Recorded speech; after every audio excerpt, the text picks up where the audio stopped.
The wind moved like a whisper through the sands of Sinai, carrying with it the scent of ancient stone and the soft cry of time itself. The sky was a pale gold, the kind that makes the horizon blur into the dunes until everything feels eternal. March mornings in the desert were strange, cold enough to bite the skin, yet filled with a light so pure it seemed to pierce the soul. At a small archaeological camp near the base of Mount Sinai, Dr. Elias Munro, a British archaeologist, adjusted his hat against the glare. His team had been working for weeks, uncovering fragments of pottery, inscriptions, and what appeared to be a half-buried stone altar. Nothing unusual, until that morning. In the distance, a vehicle approached, its tires cutting faint lines across the sand.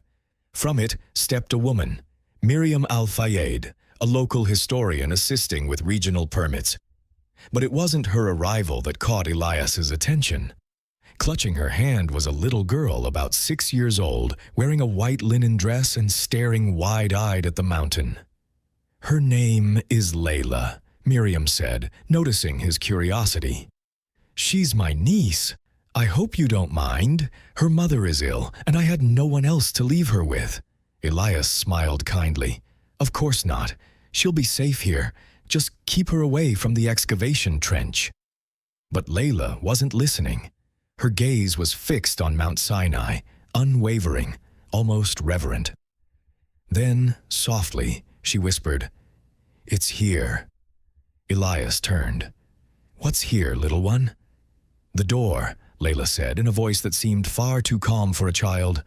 "The door that opens only when the desert breathes."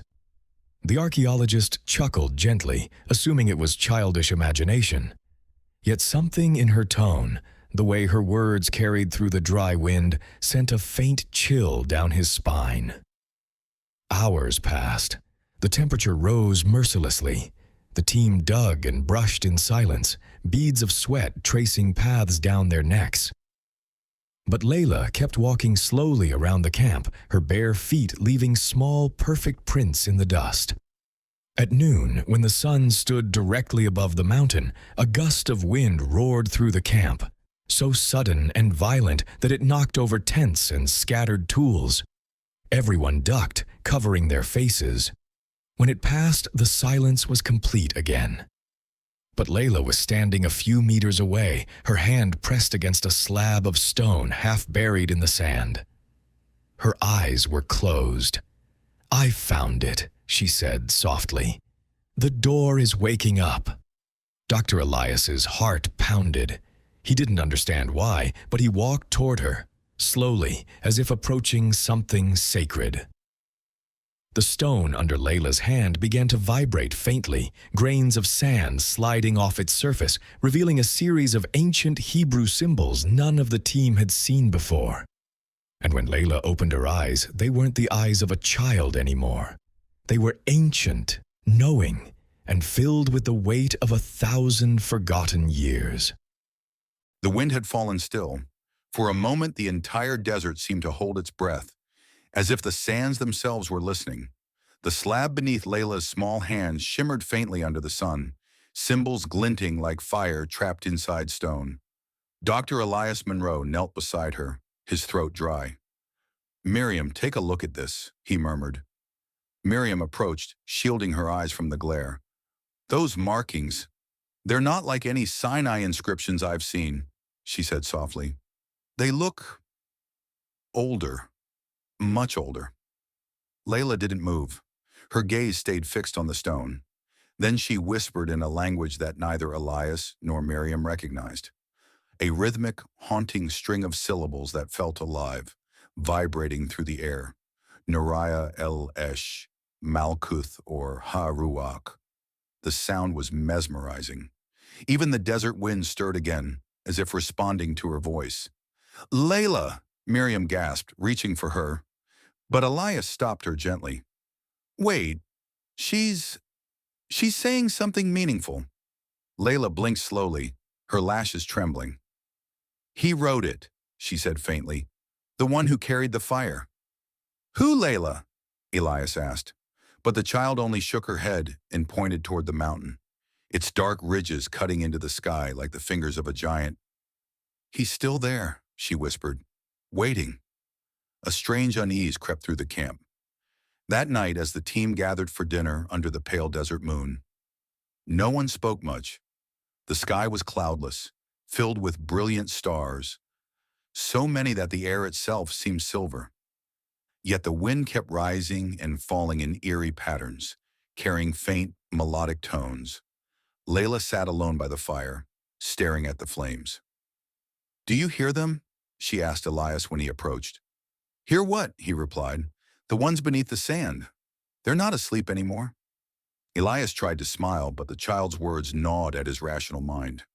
The next morning, he decided to study the slab closely.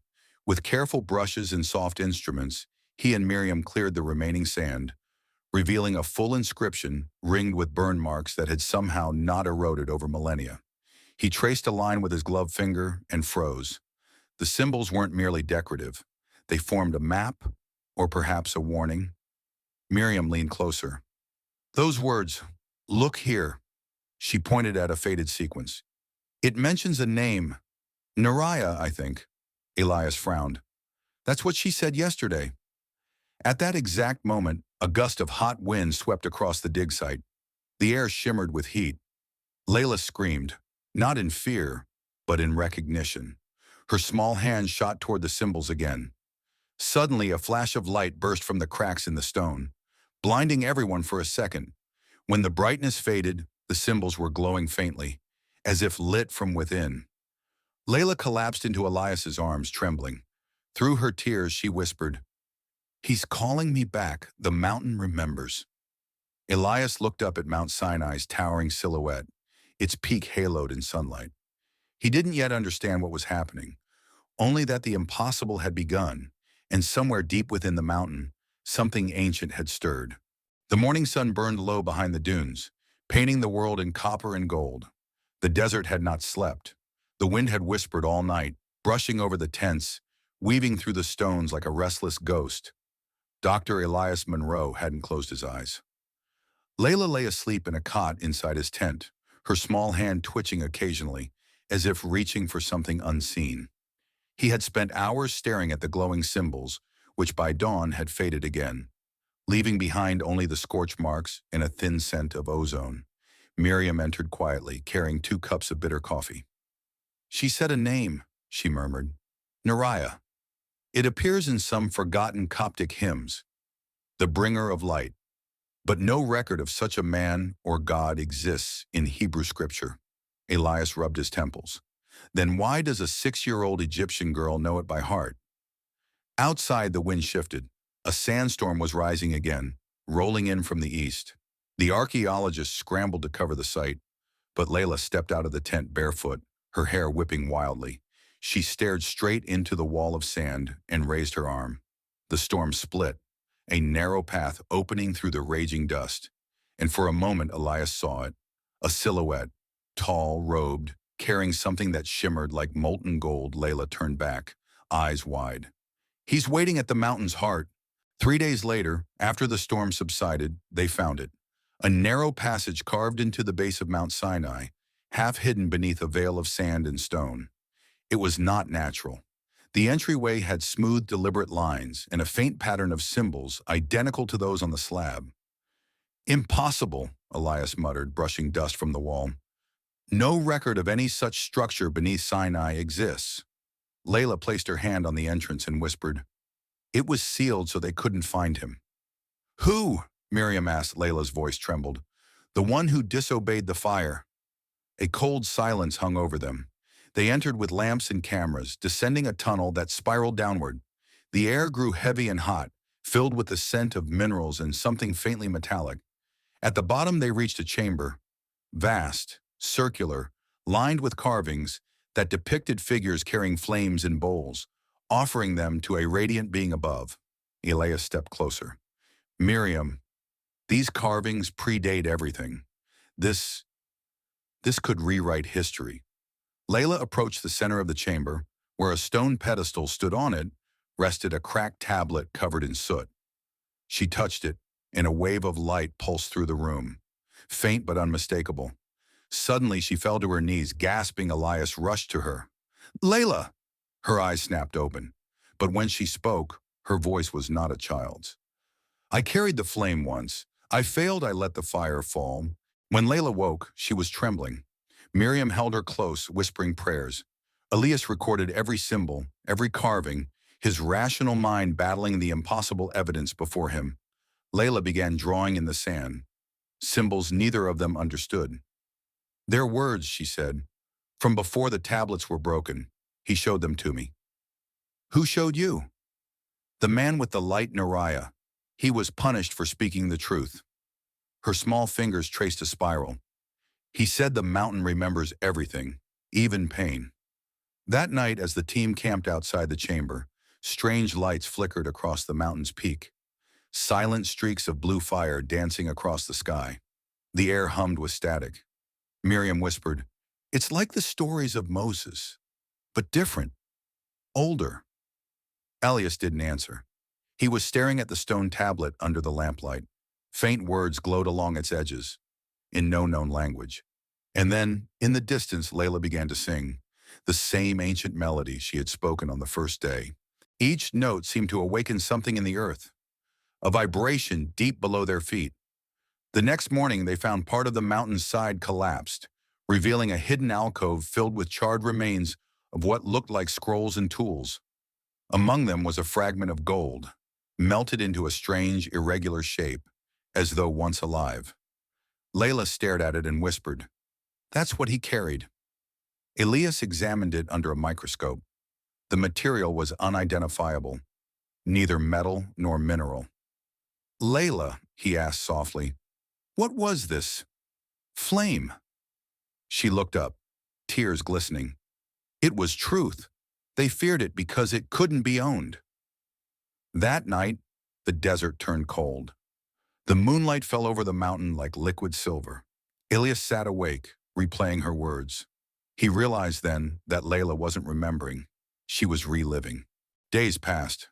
The deeper they explored, the more phenomena they witnessed. Compasses spinning, lights forming over the stones, voices echoing faintly during the night. Miriam wanted to stop the dig. "This is no longer science, Elias. It's sacred." But Elias was obsessed. "We're on the edge of something that connects faith, memory, and time itself." Layla spent most of her time near the slab, drawing circles in the sand and humming. One dawn, she stopped suddenly. "He's near," she said. "He's walking between worlds again." At that very moment, the ground shuddered. A deep rumble rose from beneath them, like the heartbeat of the mountain itself. A fissure opened, and from within it came a faint golden light. Layla turned to Elias. "He wants to be remembered, but to remember him is to awaken him." The fissure led them to another chamber, deeper than the first. This one was filled with crystalline walls that reflected their own faces. Older, younger, distorted. In the center lay a figure, encased in translucent stone. Tall, robed, serene. His hands held a sphere of golden fire, still burning faintly after what seemed like millennia. Layla stepped forward, her small hand trembling. "Nariah," she whispered. The figure's eyes opened. Elias fell backward, gasping. The chamber filled with light, not blinding but warm, endless. The figure looked directly at Layla and spoke in her mind, in a voice both sorrowful and tender. "You carried the flame once, little one. You carried it across ages now. You must let it go." Tears streamed down Layla's face. "Why me?" she asked. "I'm just a child." "Because only a heart uncorrupted by time can bear the truth." The chamber trembled. Cracks spread across the crystal coffin. Miriam clutched Elias's arm. "We have to leave." But Elias couldn't move. He watched as Layla reached toward the sphere of fire. When her fingers touched it, the light enveloped her completely. A storm of golden dust swirling upward. In that instant, memories flooded her mind. Lifetimes of fire and faith, of carrying sacred words through deserts and wars. She whispered, "I remember now. The fire was never his. It was ours." And then, silence. When the light faded, Layla was gone. The chamber was empty except for the cracked coffin and a faint scent of myrrh. The mountain was quiet again, its heart sealed once more. Weeks later, the authorities closed the site. The world would never know what they found beneath Sinai. Dr. Elias Munro returned to London, forever changed. On his desk sat a single stone fragment, faintly warm to the touch, engraved with one word in ancient script, Layla. Years passed, and one evening, as the desert sun set over Mount Sinai, a young Bedouin girl was seen walking barefoot along the dunes, humming an old song carried by the wind, the same melody that once awakened the mountain. The sands shifted softly, whispering her name, and in the distance, beneath the eternal sky, Mount Sinai glowed once more, a faint golden pulse, as if the earth itself remembered the child who proved the impossible.